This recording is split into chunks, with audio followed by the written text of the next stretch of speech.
నిర్మల్ జిల్లా పెంబి మండలం షట్పల్లి గ్రామ పంచాయతీ పరిధిలో గల దొత్తివాగుపై వంతెన లేక ప్రజలు ఇబ్బందులు పడుతున్నారు.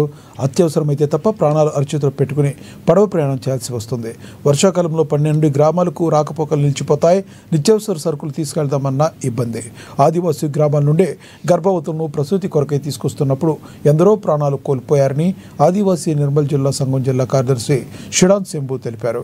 వంతెన నిర్మాణం కోరుతూ 12 గ్రామాల ఆదివాసులు పాదయాత్రగా బయలుదేరి పెంబి మండల కేంద్రంలో తహసీల్దార్కు వినతి పత్రాన్ని సమర్పించారు.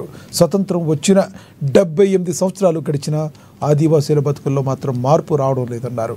నాయకులు వచ్చి హామీలు ఇచ్చి గద్దెనెక్కుతున్నారు తప్ప ఇచ్చిన హామీలను నెరవేర్చడం లేదన్నారు. వచ్చే ఎన్నికల్లో నాయకులకు తమ సత్తా చూపిస్తామన్నారు.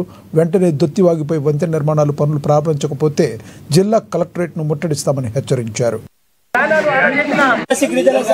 నిర్మల్ జిల్లా కమిటీ ఆధ్వర్యంలో ఏదైతే దొత్తి కడెం భాగవతంలో ఉన్నటువంటి 12 గ్రామాలు యాపాలగూడ, నాయపగూడ, రామనగర్, కత్తుగూడ, చాగిరేవ్, వస్పల్లి, దోమదరి ఇలా 12 గ్రామాల రైతులకు అనేక ఇబ్బందులు పడతా ఉన్నాయి.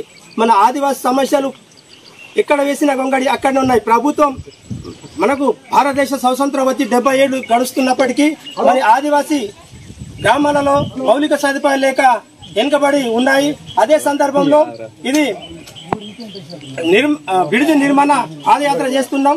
ఇది నిదర్శనం. ప్రభుత్వం ఇప్పటికైనా కళ్ళు తెరిచి ఈ బిడుజు నిర్మాణం చేస్తే ఈ 12 గ్రామాలకు సౌకర్యం కల్పించినట్టు వాళ్ళు అవుతున్నారు. ఎందుకంటే ఈ 12 గ్రామాలు ఎప్పటికీ చిన్న సమస్య అయినా వైద్యం కావచ్చు, విద్య కావచ్చు, దేనికైనా మన పెంబికి రావాలంటే జొత్తి రావడంతో అనేక ప్రాణాలు కోల్పోయిన రోజులున్నాయి. మేము దాదాపుగా ఈ ఒడ్డులో 2000 ఎకరాలు సాగు చేస్తున్నాం. పండించిన పంట అమ్మడానికి తీసుకుపోవాలన్నా అనేక ఇబ్బందులు పడవలసి ఉంటుంది. కాబట్టి